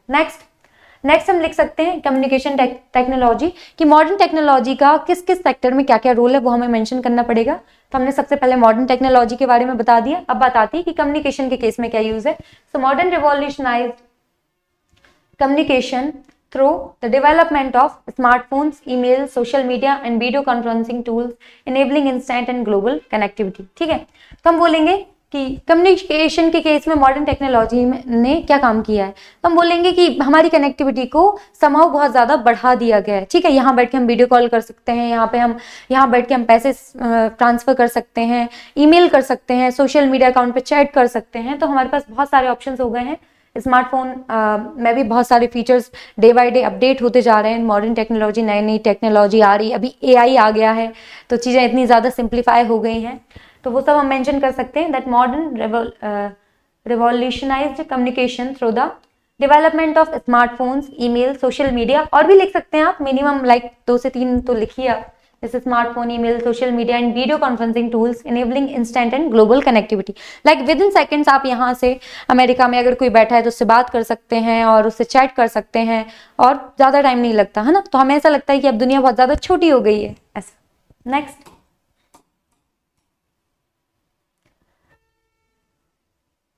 Automation and efficiency. ओके, ये हम सेकंड ऑप्शन ले सकते हैं। तो ऑलरेडी हमने एक टॉपिक मेंशन कर दिया है, कम्युनिकेशन में जो मॉडर्न टेक्नोलॉजी है उसका क्या रोल है। यहाँ पे हम बात कर रहे हैं ऑटोमेशन एंड एफिशिएंसी में। So automation technology such as robotics and artificial intelligence. ठीक है, तो हमने यहाँ पे मेंशन कर दिया है कि robotics and artificial intelligence have streamlined industrial process. ठीक है, तो क्या किया जाता है इंडस्ट्री में, बहुत सारे जैसे 24 घंटे काम चलता है इंडस्ट्रीज में, ऐसा रहता है। लाइक आप फार्मा में देखेंगे और जितने भी ये आईवुड से कार वगैरह असेंबल की जाती है, बाइक वगैरह असेंबल की जाती है, तो यहाँ पे 24 घंटे काम चलता है। ठीक है, तो 24 घंटे इंसान से काम नहीं कराया जा सकता, तो उनको शिफ्ट लगानी पड़ती है 8-8 घंटे की, है ना। लेकिन आप एक रोबोट से पूरे टाइम काम करा सकते हो। तो इसने क्या किया है कि इंडस्ट्रियल सेक्टर में बहुत ज़्यादा हेल्प की है रोबोट्स ने। So automation technologies such as robotics and artificial intelligence have streamlined industrial process, manufacturing and various routine tasks, improving efficiency and productivity। ठीक है, so इंसानों के केस में आपको ब्रेक देना पड़ेगा, रोबोट के केस में आप बहुत टाइम तक दिन रात काम करा सकते हो और ज़्यादा एफिशिएंसी से काम करा सकते हो और आउटपुट भी बिल्कुल सही रहेगा। सो अल्टीमेटली इनकी वजह से बहुत ज़्यादा हम बोलेंगे इंडस्ट्रीज में रिवॉल्यूशन देखने को मिला है। तो ये हम मेंशन कर सकते हैं। प्रोडक्टिविटी भी इंक्रीज हुई है पहले की कंपेयर में, ज़्यादा अच्छा आउटपुट मिल रहा है। नेक्स्ट, एजुकेशन के केस में बोल सकते हैं, जैसे अभी आप यहाँ पे पढ़ रहे हो, ऑनलाइन ही पढ़ रहे हो, तो ये भी मॉडर्न टेक्नोलॉजी की ही देन है। सो उसके लिए हम थैंक यू बोल सकते हैं। So education technology has revolutionised education through online learning platforms. एक सेकेंड, यहाँ पे देखिए एक प्रॉब्लम है, यहाँ पे आएगा modern technology. Okay,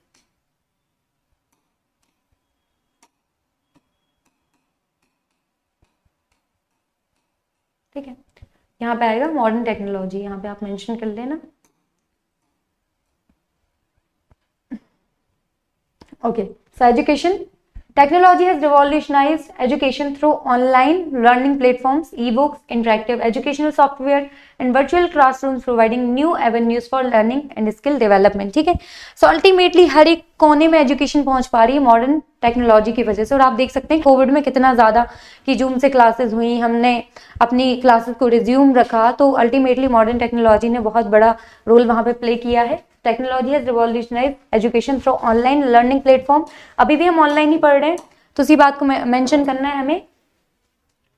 online learning platforms, e books, आ गई हैं कि आपको बुक भी परचेस करने की जरूरत नहीं है, आप इंटरनेट पे कोई भी बुक एक्सेस कर सकते हैं। Then interactive educational software and virtual classrooms, है ना, जैसे मीट वगैरह पे आप पढ़ते हैं उसकी बात चल रही है। So providing new avenues for learning and skill development, है ना। सो अल्टीमेटली इतना ज़्यादा कंटेंट हम ऑनलाइन ही एक्सेस कर सकते हैं अभी, और ऑनलाइन ही क्लासेस ले सकते हैं। तो ऐसा नहीं है कि कोई भी पार्ट में कोई भी इंसान इस चीज़ से वंचित है। अगर वो फ़ोन वगैरह है उसके पास, या कोई भी इलेक्ट्रॉनिक गैजेट है जिसपे एक स्क्रीन है जिसके हेल्प से, या यूट्यूब या कोई भी चीज़ वो एक्सेस कर सकता है, तो वो कहीं पे भी बैठ के एजुकेशन को एक्सेस कर सकता है। Next, smart home and IoT। तो आपने ये केस सुना होगा कि कोई अगर ऑफिस में बैठा है, उसको घर पहुंचना है, बहुत ज़्यादा समर सीजन चल रहा है, तो अल्टीमेटली वो क्या कर सकता है, वो अपने ऑफिस से निकलते ही टाइम पे अपने घर की AC ऑन कर सकता है, ठीक है। तो ये IoT होता है, इंटरनेट ऑफ थिंग्स, ठीक है। तो उसकी यहाँ पे बात की गई, the internet of things has led to the development of smart homes where interconnected devices and system allow for automation. मतलब आप अपने फोन वगैरह से AC को कनेक्ट करेंगे और ऑफिस से आप AC को ऑन कर देंगे कि जब तक आप घर पहुंचे तो घर ऑलरेडी ठंडा हो जाए गर्मी में, ठीक है। Energy efficiency and improved overall living experiences, ठीक है। और ये सब का रीजन क्या है कि मैं पहले से AC क्यों ऑन कर रही हूँ, है ना। सो रीजन ये है ना कि हम चाहते हैं हमारी लाइफ और ज्यादा हमारी लाइफ के एक्सपीरियंसेस और ज्यादा अच्छे हो जाए, है ना। सो IoT ने भी बहुत ज्यादा रोल प्ले किया है हमारी लाइफ में। ये हो गया। लास्ट में आपको कंक्लूजन लिखना है, आप इसकी हेडिंग लिख सकते हो कंक्लूजन, दिस इज कंक्लूजन, ठीक है। सो कंक्लूजन में लिख सकते हो, while modern technology brings numerous benefits, it also raises ethical concerns, privacy issues and challenges related to its environmental impact. Striking a balance between technological innovation and responsible use is essential to harness the positive potential of modern technology, ठीक है। So ultimately ऐसा होता है कि किसी भी चीज के अगर पॉजिटिव्स हैं तो नेगेटिव्स भी हैं, ठीक है। किसी के एडवांटेजेस हैं तो डिसएडवांटेजेस भी अपने साथ कैरी करता है। तो हमें क्या करना है कि एक बैलेंस बना के रखना है कि हम ज्यादा उसका पॉजिटिव यूज कर सकें। So while modern technology brings numerous benefits, बहुत सारे बेनिफिट्स लेके आती है, बहुत सारे फायदे हैं इसके। It also raises ethical concern, है ना, क्योंकि आपने देखा होगा बहुत सारे केसेस आ रहे हैं, लाइक स्कैम हो रहा है, ऑनलाइन फ्रॉड हो रहा है, लोगों से जॉब के नेम पे पैसे ले लिए जाते हैं और फिर फ्रॉड हो जाता है। इस तरीके से बहुत सारे स्कैम देखने को मिलते हैं। कॉल पे भी कुछ स्कैम्स हो जाते हैं कि वो आपसे ATM वगैरह की डिटेल्स ले लेंगे, फिर आपके आई वुड से बैंक अकाउंट से पैसे निकाल लेंगे। तो बहुत सारे स्कैम्स देखने को मिल रहे हैं। तो वही मेंशन किया गया है कि while modern technology brings numerous benefits, it also raises ethical concern, privacy issues and challenges related to its environmental impact. Striking a balance between technological innovation, तो हमें ट्राई करना है कि एक बैलेंस को मेंटेन करें, and responsible use is essential, है ना, अपनी रिस्पॉन्सिबिलिटी के साथ उसका यूज करें to harness the positive potential of modern technology, ठीक है। सो इस तरीके से हम मॉडर्न टेक्नोलॉजी का ऐसे लिख सकते हैं। थोड़ा सा फास्ट तरीके से डिस्कस किया गया है क्योंकि टाइम आपके पास भी कम है ऑलरेडी। सैम्पल पेपर को आई वुड से इतना डिटेल में डिस्कस करना, like word to word, it's a I would say tough job, है ना, क्योंकि अल्टीमेटली हमें एक सैम्पल मॉडल चाहिए कि इस तरीके से हमें ये चीज अपने एग्जाम में लिखनी है, ठीक। तो सारी डिटेल दी गई है लेकिन थोड़ा सा फास्ट तरीके से डिस्कस किया गया है। अब हम चलते हैं, एक और टॉपिक बाकी हमारे ऐसे का, उसको और देखेंगे, that is my hobby, I guess. तो माई हॉबी की बात की गई है तो हर कोई लिख सकता है हॉबी पे। तो आपकी इतनी सारी हॉबीज होंगी, सिंगिंग होगी, डांसिंग होगी, राइटिंग होगी, और रीडिंग नॉवेल्स होगी, रीडिंग न्यूज़पेपर होगी। So a lot of movies, like आपको ड्रम बजाना अच्छा लगता होगा, लाइक प्लेइंग इंस्ट्रूमेंट, तो कुछ भी आप कर सकते हैं। ट्रैवलिंग अच्छा लगता होगा। सो हॉबी पे तो बहुत ज़्यादा कंटेंट लिखा जा सकता है। So it's up to you कि उसके बारे में क्या लिखना है। यहाँ पे इंफॉर्मेशन प्रोवाइड की गई है कि जनरली कुछ क्या क्या चीज़ें आप इंक्लूड कर सकते हैं। देख लेते हैं हम। माई फेवरेट हॉबीज कुकिंग, ठीक है, तो हमने यहाँ पे ले लिया है कुकिंग, है ना, उसको देख लेते हैं हम। माई फेवरेट हॉबीज कुकिंग, कि आपकी जो फेवरेट हॉबी है वो क्या है, कुकिंग है। I love to cook on holidays, तो जनरली टाइम नहीं, हॉलीडेज पे कुक करना पसंद है। I like to try out new and unique cuisines from different places around the world, ठीक है। जैसे इंडिया में कितनी ज़्यादा क्यूजाइंस आपको देखने को मिल जाएंगे। आप नॉर्थ इंडिया में जाओगे, ईस्ट में जाओगे, वेस्ट में जाओगे, साउथ में जाओगे, इतने प्रकार की डिशेज और क्यूजाइंस यहाँ पे बनाई जाती हैं। तो डिफरेंट प्लेसेस की क्यूजाइंस ट्राई करना अच्छा लगता है। It improves my knowledge not only about the vegetations and food habits of the people in that particular area, but it also let me know the type of vegetation there. ठीक है, so आप भी अपनी hobbies के बारे में लिख सकते हो कि मुझे मतलब मेरी हॉबी ये है ना, और जनरली मैं उसको कब टाइम दे पाती हूँ, है ना, किस टाइम मैं अपने डे में 1 से 2 घंटे अपनी हॉबी को देती हूँ, और क्या बेस्ट पार्ट है मेरी हॉबी का, तो ये सब आप मेंशन कर सकते हो। और आपको क्या सीखने को मिलता है आपकी हॉबी से, वो भी आप लिख सकते हो। So I usually prefer to cook fresh vegetables with sauces and other ingredients which are healthy, easy to prepare and looks great to serve. More often than not, I also like to prepare different kind of desserts from various parts around the world. Some of the notable dishes that I have prepared are Mexican corn tortillas, avocado and salsa, white bean peas and soup, and that belongs to Italy. All you have to do is gather the information from the internet. There is a lot of information available there, and gather all the necessary ingredients and prepare a fresh and delicious dish.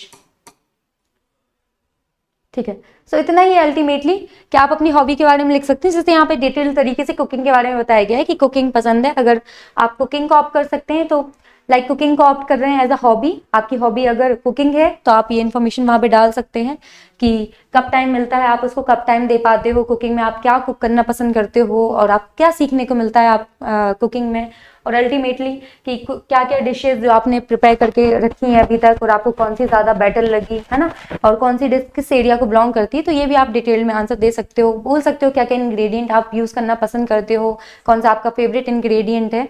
सो आपके ऊपर है कि आप कौन सी hobby opt कर रहे हो। ठीक है, लाइक यहाँ पे हमने कुकिंग को लेकर डिस्कस किया है।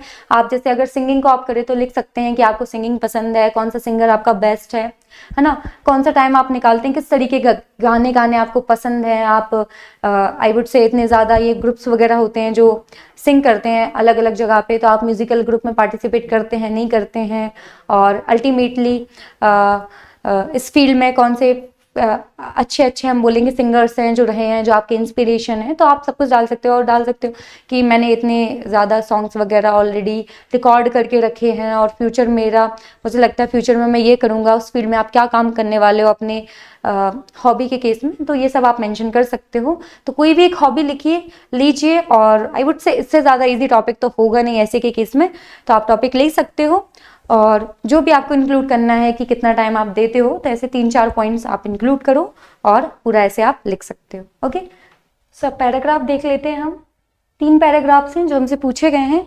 पैराग्राफ के केस में ज़्यादा इजी चीज़ ये हो जाती है हमारे लिए कि आपको अलग अलग हेडिंग नहीं देनी है। ठीक है, कि डिफरेंट टाइटल्स में आपको कुछ लिखना पड़े, आप एक पैराग्राफ लिखना रहता है, और आपको जिस वर्ड लिमिट का ध्यान रखना है, और जो भी टॉपिक है उसके रिगार्डिंग आप डिटेल यहाँ पे लिखिए। ठीक है, सो यहाँ पे हमसे 3 पैराग्राफ पूछे गए हैं। हम पहले पैराग्राफ जो हमारा है उसको डिस्कस करते हैं। जो फर्स्ट पैराग्राफ है हमारा वो है importance of English. So I guess अगर कंसिडर किया जाए तो importance of English is an easy topic, आप इस पे आसानी से लिख सकते हैं। कि ऐसा नहीं है कि बिल्कुल हमें ऐसा कंटेंट लिखना है जो कि बहुत ही अच्छा होना चाहिए, प्रोफेशनल तरीके से लिखा हो, इट्स नॉट इम्पॉर्टेंट, है ना।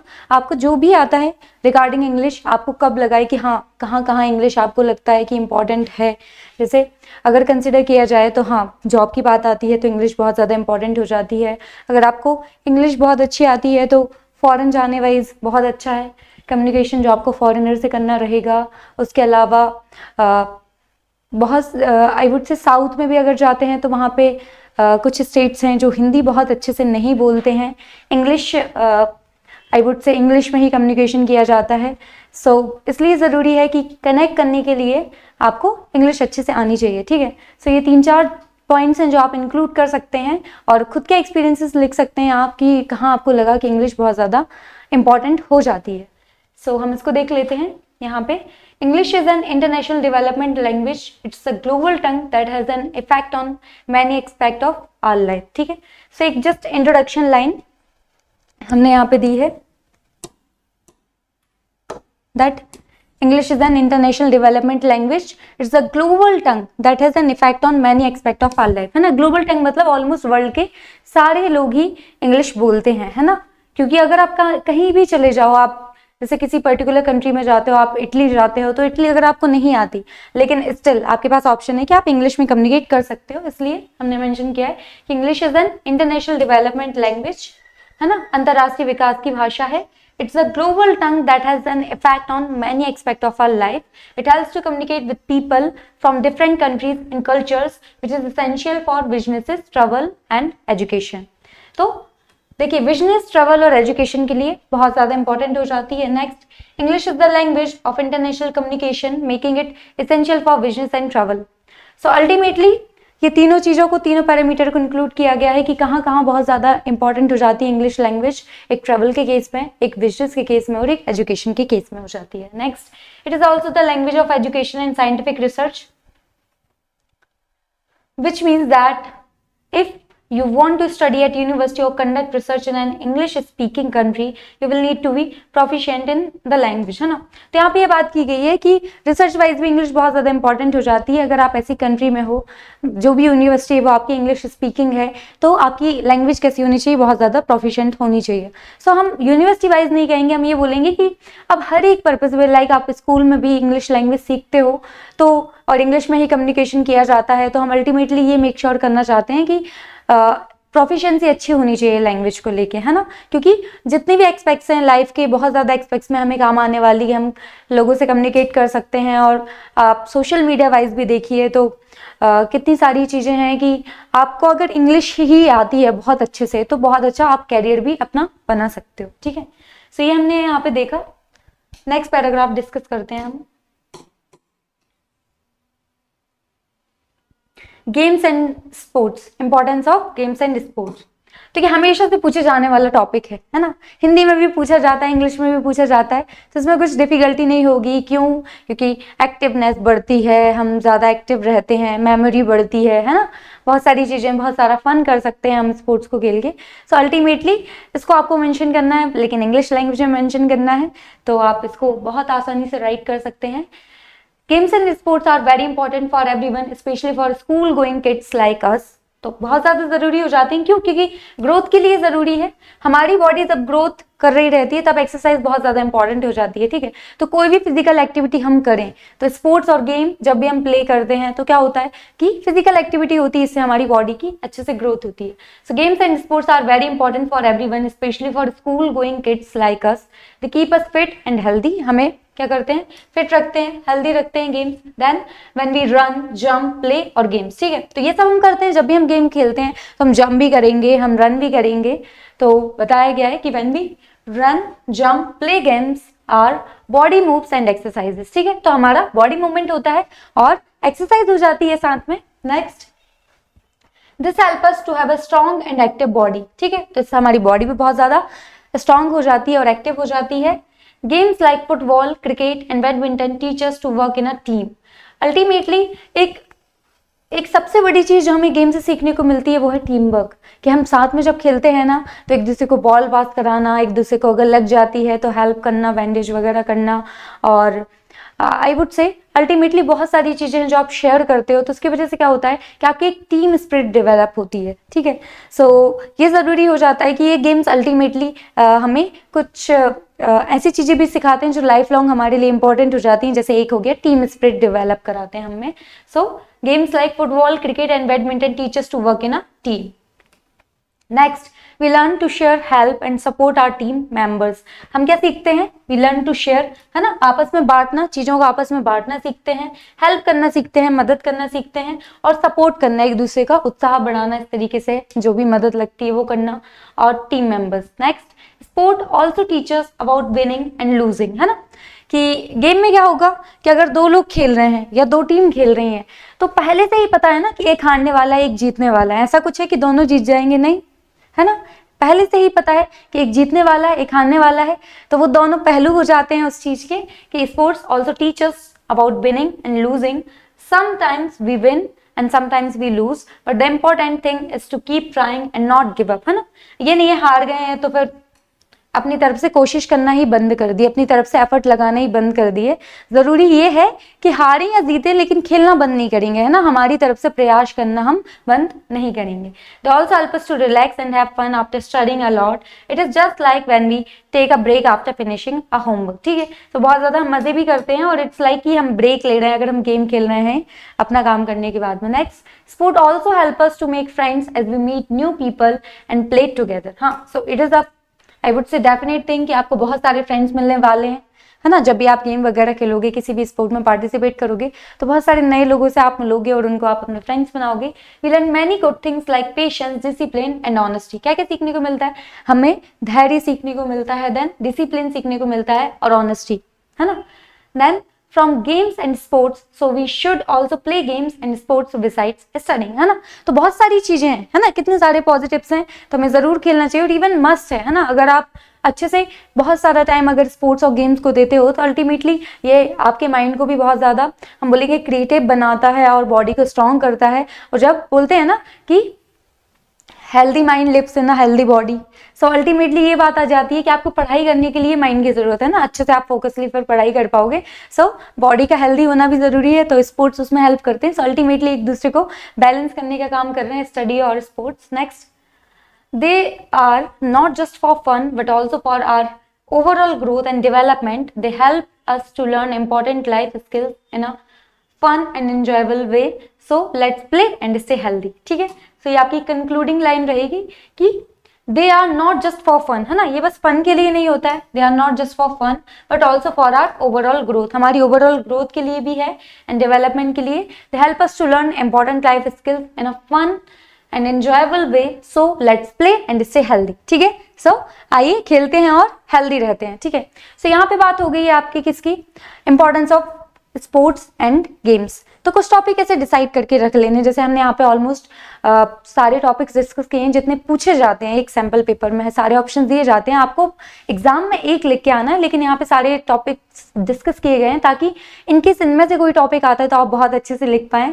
सो अच्छे से पढ़ना है और ज़्यादा टेंशन नहीं लेनी है, क्योंकि आई वुड से कि बहुत ज़्यादा टफ कुछ भी नहीं होने वाला। ऐसा तो नहीं है ना कि ऐसा कि अल्टीमेटली कुछ ऐसा आने वाला है जो जिससे हम डर जाएंगे और हमसे नहीं बनेगा, तो ऐसा कुछ भी नहीं है जो हम नहीं कर सकते। और आफ्टर ऑल आपका बस 10th स्टैंडर्ड का पेपर है। सो 10th स्टैंडर्ड में वैसे भी बच्चे बहुत ज़्यादा छोटे होते हैं, तो ज़्यादा टेंशन नहीं लेनी है, अच्छे से एग्ज़ाम देना है और इजी लैंग्वेज में, है ना। जितना भी कंटेंट आपको पता है, किसी टॉपिक से लेके जो भी इंफॉर्मेशन आपको पता है, वो आपको अपनी लैंग्वेज में बहुत इजीली सिंपल सेंटेंसेस बना बना के लिख देना है, ठीक है।